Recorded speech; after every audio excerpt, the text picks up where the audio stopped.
બનાસકાંઠા જિલ્લામાં કાંકરેજના થરામાં મુસ્લિમ બિરાદરો દ્વારા તાજિયા જુલુસ નીકાળવામાં આવ્યો। મુસ્લિમ ધર્મમાં રમઝાન ઈદ એ આનંદ અને ઉલ્લાસનો તહેવાર છે, જ્યારે મોહરમ એ હજરત ઇમામ હુસેન અને તેમના અન્ય 72 સાથીઓ કરબલાના મેદાનમાં શહીદી વહોરી હતી, તેથી મોહરમ એ શોકનો દિવસ છે। આમ મુસ્લિમ ધર્મની વાત કરીએ તો મોહરમ એ મુસ્લિમ ધર્મનો પહેલો મહિનો કહેવામાં આવે છે। મોહરમ મહિનાનો ચાંદ દેખાતા જ મુસ્લિમ ધર્મના લોકો પોતાના શહેરમાં ઇમામ હુસેન ચોકમાં હોય કે અન્ય કોઈ મસ્જિદ હોય ત્યાં પણ 10 દિવસ સુધી મિલાદના પ્રોગ્રામ રાખવામાં આવતા હોય છે।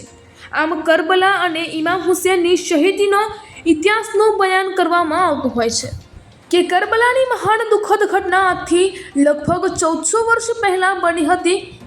હજરત ઇમામ હુસેન પોતાના 72 સાથીઓ સાથે શહાદત સ્વીકારી લીધી હતી।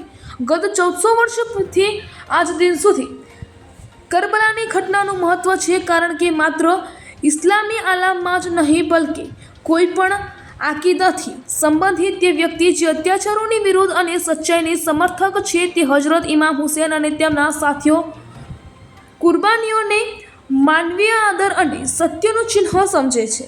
મોહરમ એ હજરત ઇમામ હુસેન અને અન્ય કરબલાના શહીદોની સ્મૃતિમાં શોકનો દિવસ ગણવામાં આવે છે। આ દિવસે મુસ્લિમ કરબલાની યાદમાં ઉપવાસ રાખે છે। તેઓ ઠંડુ પીણું, શરબત, દૂધની વાનગીઓ બનાવીને તેનું દાન કરી પુણ્ય કરે છે।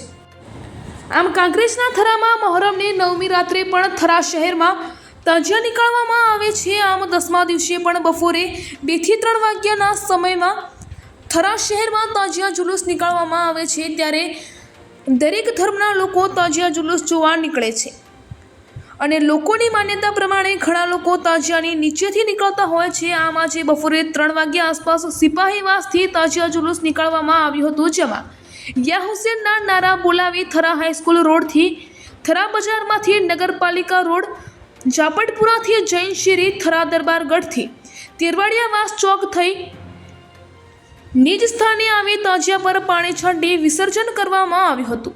અહેવાલ રામજીભાઈ રાયગોર, કાંકરેજ, બનાસકાંઠા।